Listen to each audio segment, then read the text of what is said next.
Om Namo Bhagavate Vasudevaya Janmadhyasya yato anvayaditaratascha artheshu abhigyaswarat Tene brahmahridaya adikavaye muhyanti yatsuraya Tejo vari mridam yatha vinimayo yatra trisargo mrisha Dhamna swena sada nirasta kuhakam satyam param dhimahi Nigamakalpataror galitam phalam shukamukad amrita drava sanyutam Pibata Bhagavatam rasamalayam muhuraho rasika bhuvi bhavukaha. So now we enter the 15th and the last chapter of the 7th Skandha of Srimad Bhagavatam. So in the last few chapters, we have seen the great Devarishi Narada give a comprehensive discourse on Sanatana Dharma, the eternal Dharma, which comprises of the way in which a human being can attain perfection in life through various stages in life and through various ways of working as well. So he comprehensively described the way of the student, brahmachari, the householder, grihastha, the recluse, vanaprastha, and the renunciate, the sannyasi. And then very specifically, as per Yudhishthira's request, Narada gave detailed instructions on what a householder has to do, how he has to live very simply, give any excess wealth in charity, and live with contentment, honor the sages, honor the creatures, all the living entities, all human beings, forefathers, and see the Supreme Being residing in all of them, visiting holy spots, and always engaging in satsanga and in meditation and in exclusive devotion on the Supreme Being, and thereby be able to recognize the Supreme Spirit, which is Sri Krishna, manifest in the human form, as the source of everyone and everything there is, and thereby attain the perfection of human life through unconditional love of everyone as the essence of the Supreme Being. Now, Narada continues to bring it all together in this chapter.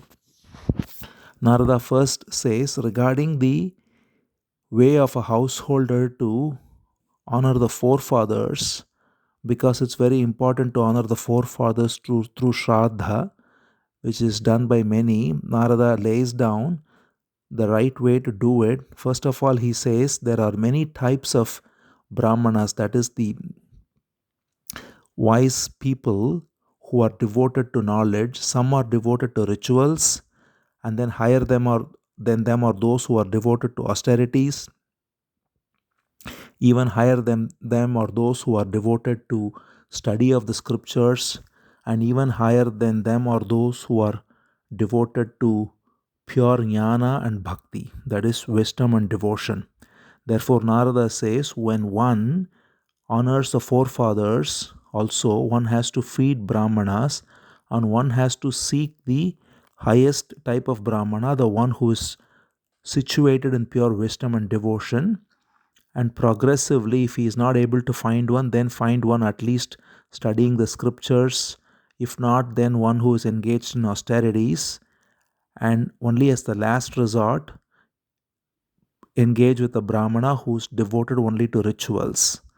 So, giving this order, and Narada also says one has to only have maximum 3 brahmanas in a Shraddha ceremony, because if you have a lot of people, then it's hard to maintain the quality of the offering and the effort with which one can do it. So, no matter how much wealth one might have, especially for the honoring of the forefathers, Narada says have 3 such men and honor them with all one's heart by first offering to the Supreme Lord and then offering all these brahmanas with love.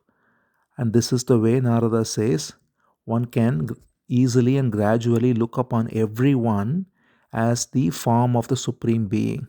So the whole purpose here in every activity is finally to see that everyone and everything is a form of the Supreme Being, and thereby have unconditional love for all living entities and live in peace and harmony. So, this is the whole purpose. Without this purpose, everything becomes a mechanical ritual. So, whether it is a student brahmachari who is engaged in studying while living a chaste life, whether it's a grihastha, a householder who's married, who's having children and a family, and then he is asked to do all these various rituals, such as honoring the forefathers, giving charity to the destitute, honoring the animals, honoring all living entities, honoring all of nature. We saw the fivefold sacrifices, which are essentially the five aspects of creation that sustain life itself. In all of that, and then of course, when one becomes a recluse after retirement, and then one becomes renunciate, through all of these, the central theme is to recognize the Supreme Being as the source of everyone and everything, and thereby see this oneness through the manyness, that is, to see the unity, the true unity among the diversity, and thereby adore the Supreme Spirit through all living entities as well. So, the Supreme Being is available in so many ways as one's own heart in the form of all living entities, and as the avatar in the form of Krishna, and as the cosmic being, the whole universe being his very body. So the Supreme Being is available in all these forms because ultimately he is all there is. So to recognize the Supreme Being as the only reality through every interaction is the whole purpose of Sanatana Dharma. And that has to be the central point of all activities, Narada says. And therefore, Narada says, one has to, for instance, one of the most important thing Narada says is to be peaceful and not commit any act of violence, even through mind or speech, let alone through action, with respect to any living entity. He says, Nyaso dandasya bhuteshu mano va kayajasya yaha. So, one who does not have any sense of violence towards any living entity, even through thought, let alone through word or action, of course, he is the one who is situated in this true essence of Sanatana Dharma. And therefore, in this way, one can be free of desire and do whatever one does, whatever rituals one might engage in. It can be engaged in a way that makes one recognize the true self, leads to self realization. Then Narada says, therefore, one has to be contented. This is the most important thing in any stage of life, especially householder, has to be very contented and do his obligatory and occasional duties. It is called as Nitya Karma and Naimittika Karma. Nitya Karma is that which is to be done every day, and Naimittika Karma is done which is done occasionally, such as Shraddha. So, the honoring of the forefathers is, for example, a Naimittika Karma, which is done on particular days as detailed in the last chapter. So, both Nitya Karma and Naimittika Karma, obligatory and occasional duties, have to be done with this sense of freedom from desire and offering to the Supreme Lord everything. So, when honoring the forefathers, seeing the Supreme Lord as the essence of our forefathers, when honoring anyone and anything, seeing the Supreme Being as the essence of the very substance.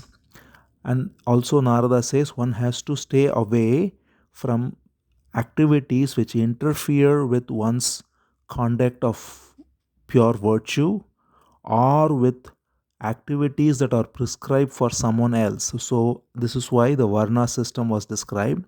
If one is, for instance, predisposed to learning, one should not take up activities which are conducive to engaging in warfare or in government and so on. So, one has to be aware of one's propensities and engage in those activities, and not in activities that are inconsistent with one's propensities. And one ought not to engage in activities and justify them through some clever distortion of the sacred texts, which is done by many. So one has to be very honest and sincere with oneself, not engage in any such activities. That is, activities which obstruct one's practice of virtue, activities that are not consistent with one's propensities, activities which are inconsistent with the scriptures, and activities that one manipulates through clever usage of his logic as if it is coming from the sacred texts, or things which are completely alien to what is given as the right way of living. All of this have to be shunned, and one has to live very peacefully. And then Narada, especially for a householder, as he already said, he again emphasizes that one should not work like an ass to make money. One should make money only to the extent that is necessary to keep the body and soul together, and live life effortlessly. So, this word effortlessness is something that Narada emphasizes, because putting a lot of effort to work hard and to make money only takes away energy that is otherwise to be used in recognizing one's true self.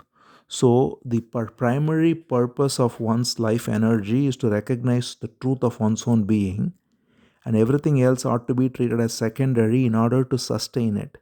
Not the other way around, where the primary purpose is seen as one's career and self inquiry or devotion is seen as something secondary to be done on the side.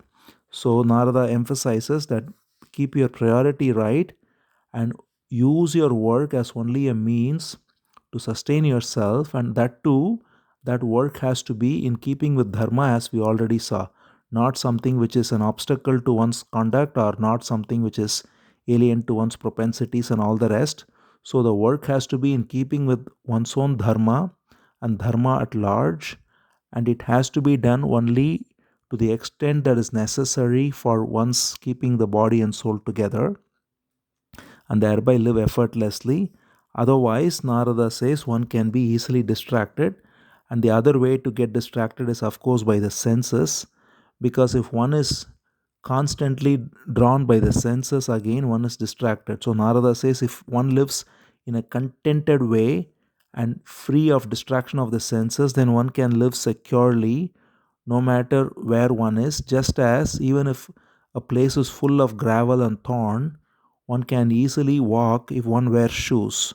So Narada nicely gives an example that if we don't have to cover the whole of earth with any material, we simply have to cover our feet with shoes, and then we can walk through gravels and stones and without being affected.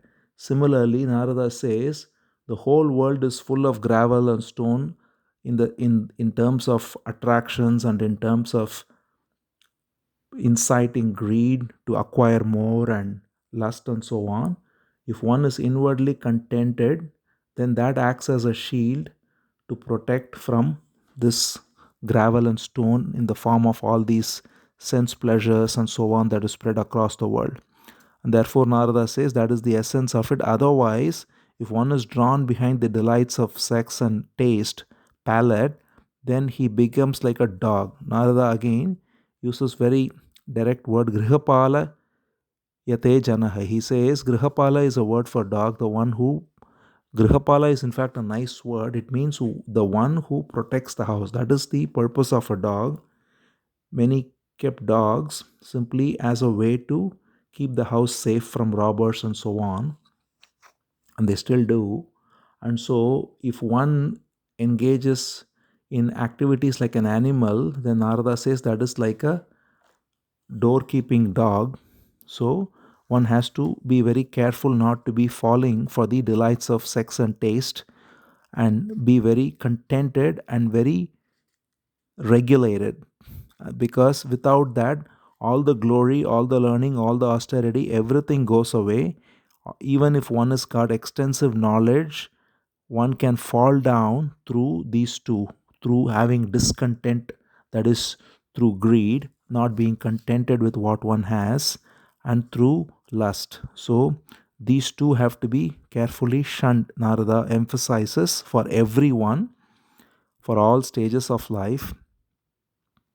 So one has to be very careful with this.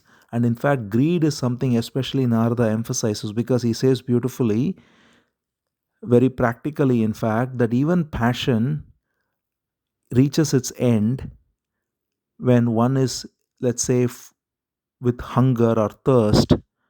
Similarly, anger reaches its end when one is done with violence. But greed is something that never ends.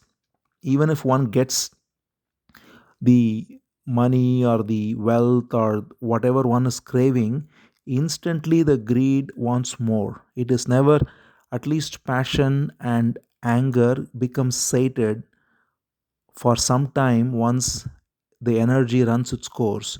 But greed never gets sated, it keeps on growing. So one has to be very careful with greed in particular, but also, of course, anger and lust and so on.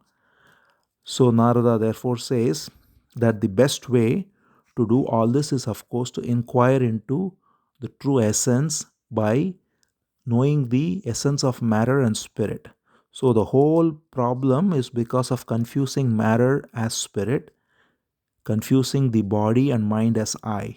And because we take the body and the mind as I, we are caught in this wrong identification. We are mixing spirit and matter, taking matter to be spirit, taking body to be I, and caught in all this. So Narada says if one is very clear, then one can recognize that matter, which is what body is made of, which is what mind is also made of, subtle matter, thoughts and emotions, all of these are energy. The very symptom of matter is that which changes with time. So some people may say, how is mind matter? The very simple symptom of that is anything that changes with time is matter, because it is impermanent. So the mind also constantly changes, thoughts change, emotions change, just as body changes. That which does not change with time is the spirit.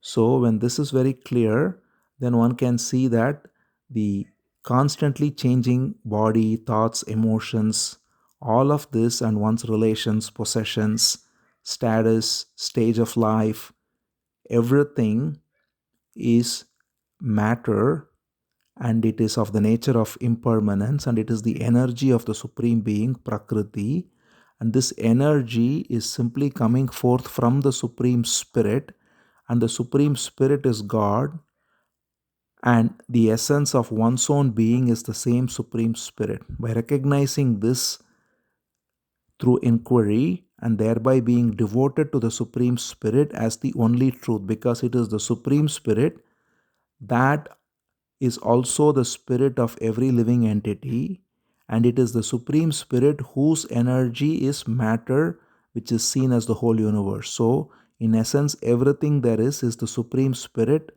and its energy. By recognizing this and not being caught in the energy as oneself, but by recognizing the spirit as oneself, one can be free.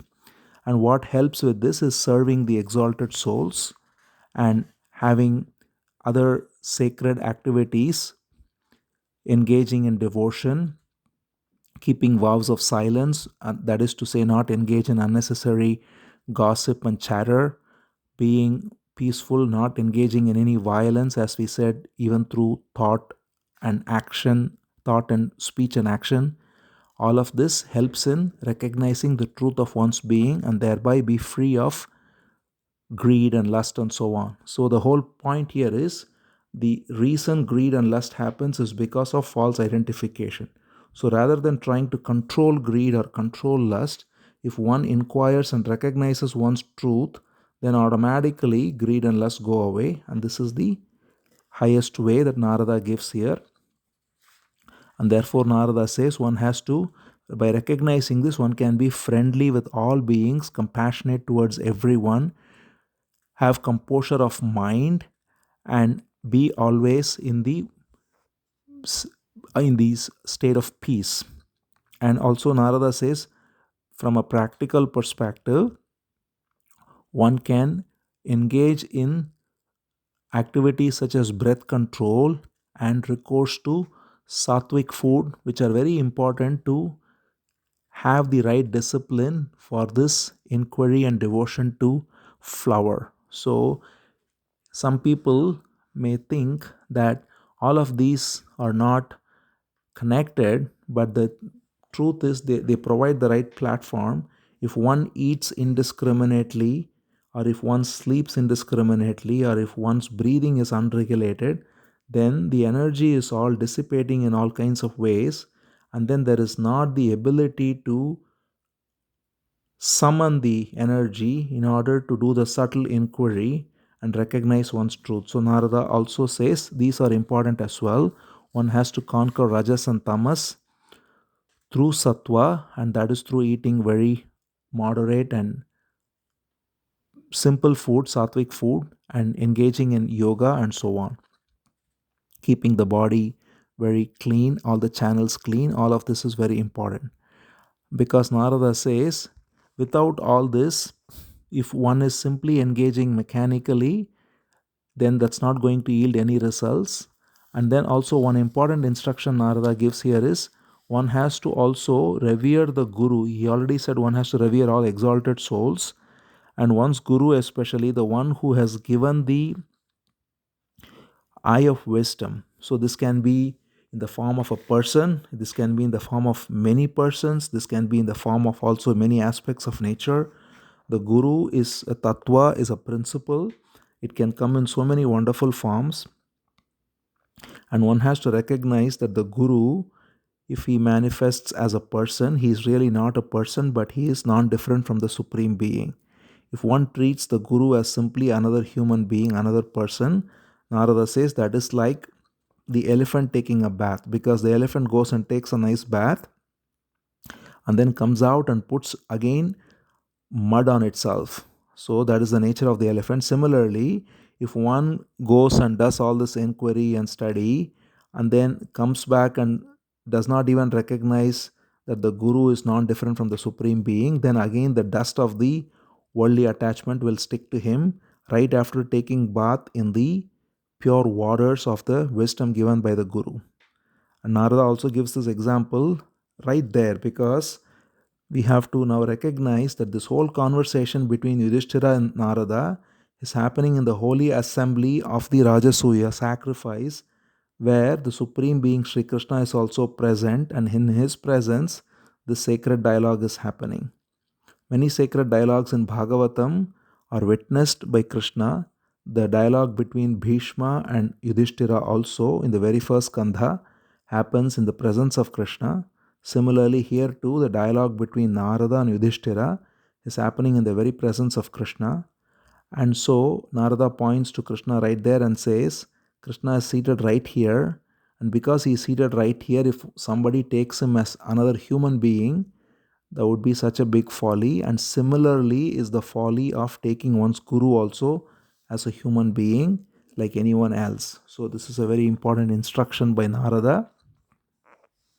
And therefore Narada says one has to engage in all these activities we just saw before this, whether it's serving exalted souls, whether it's eating sattvic food, whether it's engaging in spiritual practices such as devotion, prayers, keeping vow of silence, all of this one has to engage with the aim of total regulation of the senses and the mind, so that one can completely focus on the Supreme Being.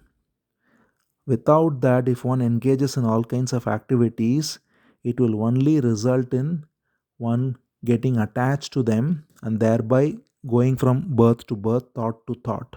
So, even pious activities such as charity, public works, digging of wells, building even temples, all of this, if anything is done with attachment, then one cannot recognize God, because the attachment will act as a veil.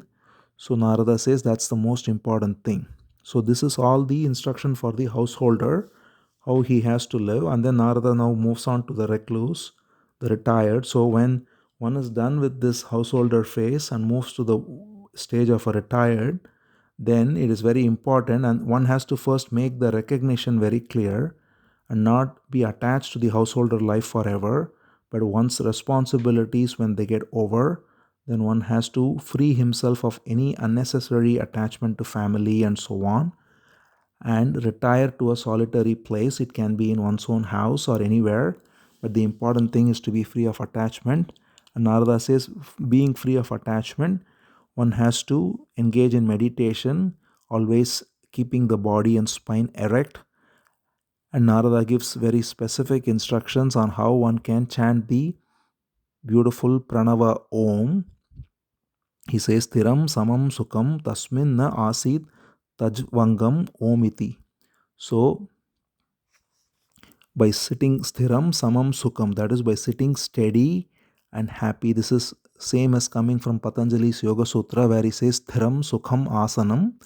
Narada also says Sthiram Samam Sukham Tasmin Asit Arjvangam Omiti.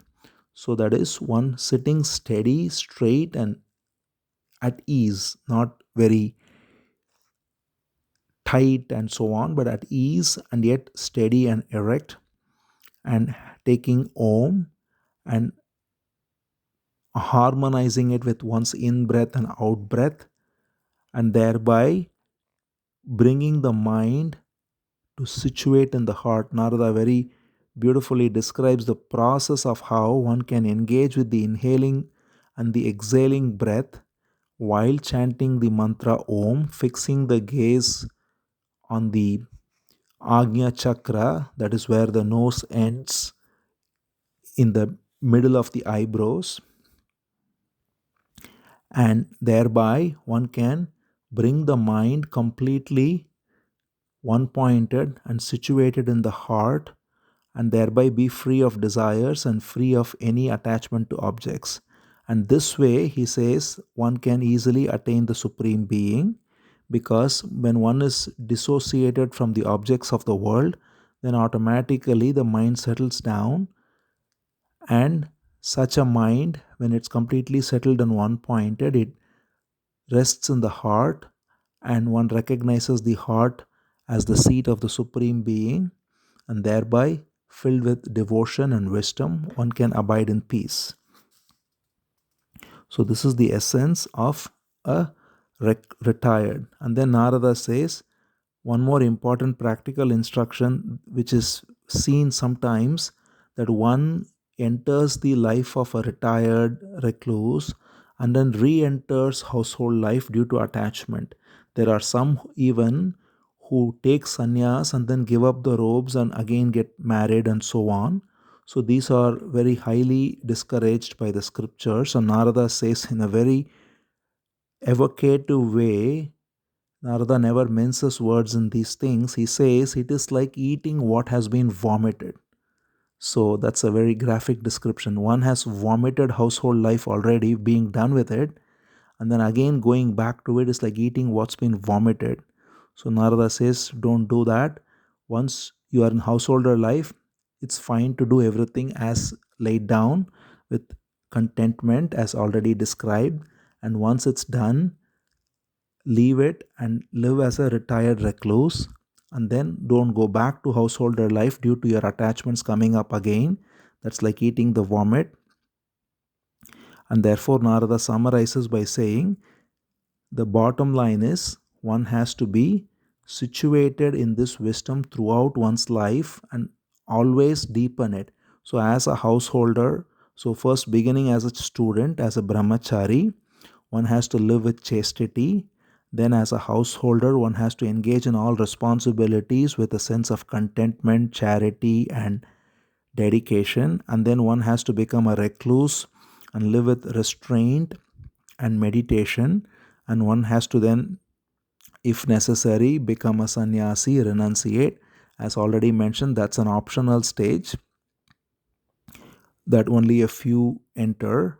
One can enter the stage of a retired recluse, and that is enough to live a perfect life post the responsibilities of householder are over. But if one chooses to engage in sannyasa, then one can also live that in a very beautiful, harmonious way. So the whole purpose of all these four stages, therefore, is to regulate the senses, engage it in the highest purpose, and thereby recognize the Supreme Spirit. And if one has recognized that, then all his cravings come to an end and there is nothing more to be gained. So that's the most important thing Narada says. One has to therefore recognize that while living in the body. So the body is equated to a chariot. This example comes in the Gita and it's in Kathopanishad too. The body is like a chariot, and the jiva is the one sitting in the chariot. The senses are the five horses, and the reins are the mind, and the objects of the senses are the paths the horses are taking, and reason is the charioteer. So this is the beautiful simile given. So we can see how the five horses are like the five senses, and if the reins, which is the mind, is not clear, then they go in all kinds of ways. So the mind has to be very clear. And how is the mind, the reins controlled by the charioteer, who is the reason? So if reason, which is viveka, discernment, is the charioteer, then he holds the reins, which is the mind, and the reins in turn regulate the five horses, and they go in the right path, which is the right sense objects.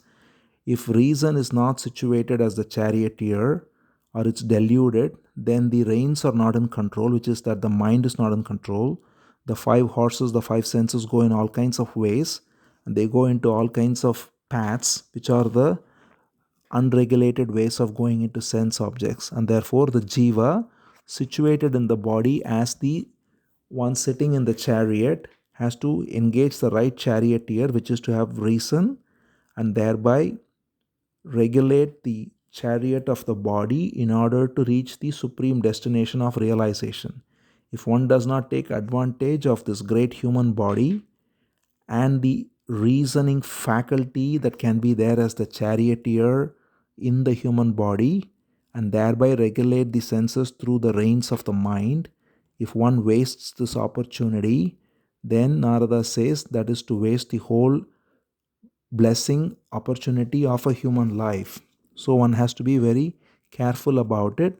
If one does so, then everything will be taken care of. All the enemies such as attachment, aversion, grief, fear, vanity, pride, all of these are the enemies. And not only they, the three gunas, the rajas and tamas, that is passion and ignorance, but even sattva, which is the mode of goodness, can be an enemy. We saw the story of Bharata, for example, who out of compassion towards a baby deer got attached to it, and thereby he left all his other duties and he was born again as a deer. So even false compassion is a source of grief. So Narada says all the enemies, including and all the way up to sattva, even goodness, even what to speak of passion, ignorance, anger, pride, vanity, all of these enemies can be removed if one, as the jiva, as the one seated in the chariot of the body, engages the chariot properly, then one can be freed of all these enemies. And then Narada says, therefore, the whole purpose of this is to live with a tranquil, peaceful mind before the chariot is cast off. That is, before the body is cast off, before one leaves the body, if one is able to regulate the chariot properly, then one reaches the right destination. Otherwise, the unruly horses take the one away. The unwary occupant of the chariot is led astray. He is taken in all kinds of ways. All kinds of robbers in the shape of the objects of senses come and steal away, and he is completely lost, and he is finally cast to death with fear, and he comes back again. So this is the whole process of how Narada beautifully describes. So one has to be very careful and not waste the precious opportunity of human life. Then Narada also says, therefore, there are two kinds of karmas that are given in Vedas, pravritta karma and nivritta karma. Pravritta karma is that which leads to attachment. Nivritta karma is that which leads to freedom. So one has to be very clear and engage in nivritta karma alone. Pravritta karma now means any activity that is done with desire, with attachment, with fear, with anger, and so on. So even one can engage in rituals, one can engage in various even seemingly pious activities. As we already saw, one can engage in construction of wells and charity, but if one is attached to them, looking for credit, looking for recognition, fearing others, if all these emotions are driving one, then they are pravritta karma, and that will result in only suffering and rebirth. Whereas if one engages in nivritta karma, which is freedom, which is completely detached, and which is to recognize, as already mentioned, that one engages reason to regulate the senses and not be attached to sense objects, and therefore engage in inquiry and recognize that the body and the mind and the emotions are not me, they are just energy, prakriti, and the pure spirit is unaffected by them, and therefore letting the senses engage only in activities that are necessary as per dharma, as already described. This is nivritta karma. So Narada says, if one engages in pravritta karma, then one goes through rebirth, as we said, and that's described as the way of smoke, nighttime, dark half of the lunar cycle, the southern movement of the sun, of the moon, and so on. So the whole cycle has always the dark and the bright halves. There is day and there is night. There is the lunar cycle of the one half, which is the bright half, one half, which is the dark half. The sun cycle of one half, which is ascending in the north, one half, which is descending in the south. There is fire and there is smoke. So this is all symbolizing the way of light and the way of darkness. So the pravritta karma, that is the one who is engaged in activities with attachment, is said to be in the way of smoke, darkness, night, dark half of the lunar cycle, southern descent of the sun. All of it symbolizes return, rebirth, and continued suffering. The one who is engaged in nivritta karma, which is complete detachment, recognizing the nature of one's true self, and therefore surrendering all actions to God and being completely devoted to the Supreme Being as the only truth. This nivritta karma is the way of day, way of light, way of the bright half of the lunar cycle, way of the sun's northern movement in ascent, and way of fire as opposed to smoke. So, all of this symbolizes the way of ascent to realizing the truth, God realization, and thereby never returning again to the abode of suffering. So, Narada describes all this beautifully, and therefore he says, one who understands these two paths clearly, the dark path and the bright path, and one who totally recognizes the truth of one's being and the danger of getting caught in the dark path and the blessing of going the bright path, he never gets deluded. So this, all of this is only to recognize that the purpose of life is to be in light. As the Upanishad says, tamasoma jyotirgamaya, from darkness lead me unto light. So that is the whole purpose of the whole of all this beautiful wisdom that Narada is giving. So as we can see, Narada is giving such exhaustive way of living. Sanatana Dharma is not something very simple as people can make it out to be, taking it to be another religion. It is a complete way of life from birth to death, engaging every faculty, every stage of life, every moment in realizing the Supreme Being. And it is accessible for everyone, regardless of race, religion, and so on. In fact, it is the universal religion, and it has to be embraced by all in order to be free of all sectarianism, so that one can purely engage in this inner realization and outer compassion with all beings.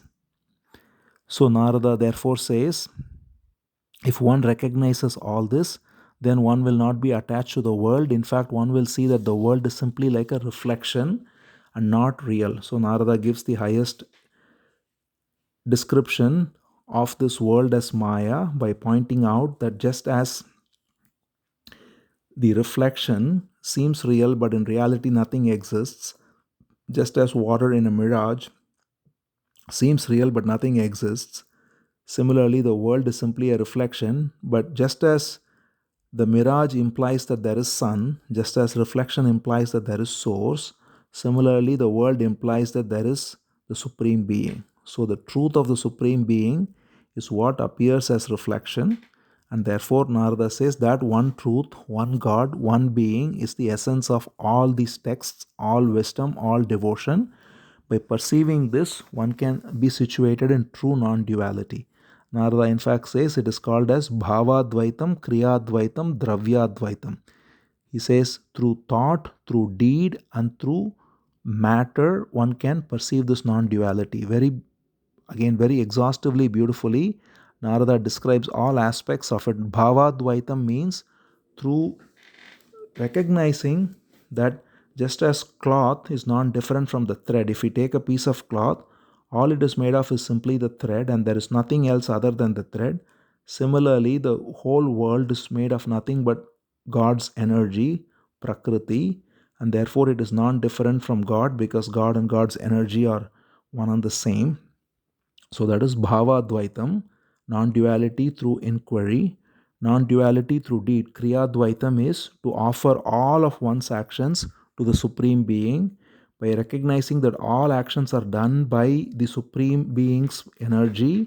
It is the Prakriti that does all actions, and all the results also go to the Universal Being. This is Kriya Dvaitam, non duality through deed. And Dravyadvaitam is to recognize that everything, all matter, is simply an expression of the material energy of the Lord. So there is nothing other than Him present as matter. So that's Dravyadvaitam. So Narada describes all three forms of non duality.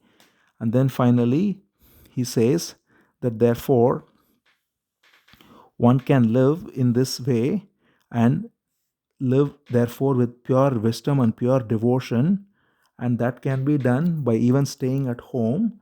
If one has this clear spirit of inquiry and devotion and surrender, then all of this can be done staying at home. Just as here you are able to perceive Krishna while staying at home, you can perceive Krishna wherever you are. So Narada in fact points out that of course the Pandavas are blessed that they have the physical presence of Krishna there in his most divine transcendent form. And this, just as Yudhishthira and the Pandavas are able to perceive Krishna in his transcendent form right there in the palace, Narada similarly says anyone right where we are can perceive the supreme transcendent being wherever we are. So then Narada says, also one important aspect he points out is that he says, this is accessible to me as well because of whatever I have done in the past. So we already saw this in the first Skandha, how Narada was born to a maid servant, but he served various sages and thereby he attained this wisdom. Now Narada gives one more backstory before that. Narada says, before being born to a maid servant, I was actually a Gandharva, which is a celestial singer, but I was looking so beautiful and women were so attracted to me and I was so good at singing. So all of this, how beautifully Narada points out the various ways in which mind can get trapped. So Narada says, this is how I was as a great singer, very famous, very attractive. All the women were attracted to me and I was so popular and I was always intoxicated with both power and also with wine. And he says, this is the way I was, and as a celestial singer I was invited once to sing the glory of the Supreme Being, and I went and sang some nonsense, and because of that I was given a curse that I be born to a maid servant. So this is how Narada fell down from the position of a celestial singer to the position of a son of a maid servant. But because Narada had a lot of other virtues that made him a celestial singer, he was able to somehow, by grace, as the son of the maid servant, come in contact with great sages and essentially repent for what he did by completely dedicating himself just as a young boy to the Supreme Being. and then thereby living the whole life as the son of the maidservant growing up, dedicated to God. And then, as we saw in the first Skandha, he left that body and then he was reborn as Narada, the celestial sage. So, this story Narada shares as the last part of his discourse in order to drive home many points. One is that fame and talent are a great curse sometimes, which is what Narada demonstrates, that being very famous and very talented, he actually fell down. So one has to be very wary if one is very talented in anything. Second is that one gets an opportunity no matter what. Even though he fell down, he was born to a simple maid servant, he was given the contact with sages. And similarly now too, we can contact sages wherever we are, especially today with all the available content through technology and so on. One can use it in the right way as opposed to getting lost in it in the wrong way. And so that's also the other important point, that this is accessible to everyone regardless of their birth. And that's why Narada said, as a son of a maid servant, I got the highest wisdom to become Narada. So all of this Narada says and concludes his beautiful long discourse, which began with the story of the glorious Prahalada, concluding with this discourse on Sanatana Dharma. And Narada concludes by saying, you Pandavas are so fortunate because you have among you the Supreme Being himself, Sri Krishna, as your cousin, as your friend, as your messenger, as your charioteer. What can be a greater boon than this? You are already so blessed because he cannot be understood by sages. The Supreme Being is beyond comprehension for anyone, for sages, for yogis, for all kinds of different spiritual beings and so on, and yet he is available as a friend to you. So this is the glory of the Supreme Being, that one who is completely devoted to the Lord with a simple heart, seeing him as a friend, seeing him as a beloved, seeing him as a child, in all these ways one can engage with him, and then one can bypass all the complex spiritual processes and be situated in the supreme wisdom. That's the great blessing. There is an old song in Tamil, for example, which glorifies Yashoda by saying, what austerity did you do so that the Supreme Being is calling you as Amma, as mother? So similarly, he is saying here, Narada, you are so fortunate, Yudhishthira and the Pandavas, that Bhagavan is calling you as your friend. So with this, Narada concludes his discourse by giving a completely comprehensive description on the whole wisdom of Sanatana Dharma, and also glorifying the Lord, who is seated right there as we saw. So hearing all this, Yudhishthira is so pleased and delighted and overwhelmed with love. It says, Shrutva Krishnam Param Brahma Partha Parama Vismitaha. So Partha here means Yudhishthira. Yudhishthira is also son of Pritha, and therefore he is also Partha like Arjuna. And so Yudhishthira, listening to the glory of Krishna given by the great sage Narada, is full of joy, and he offers his obeisances to Narada. Narada leaves, and Narada offers his respects to Krishna, and thereby everyone there is filled with joy and amazement and a transcendent bliss, listening to Narada and recognizing the glory of Krishna seated right there. And in this way, Shuka Brahma Rishi concludes this beautiful chapter and also this beautiful skandha, which is the glory of Prahalada, the great devotee, and the glory of Sanatana Dharma, given all in great detail by the glorious sage Narada. We'll continue with the next skandha, 8th skandha, from the next episode onward. Om Namo Bhagavate Vasudevaya.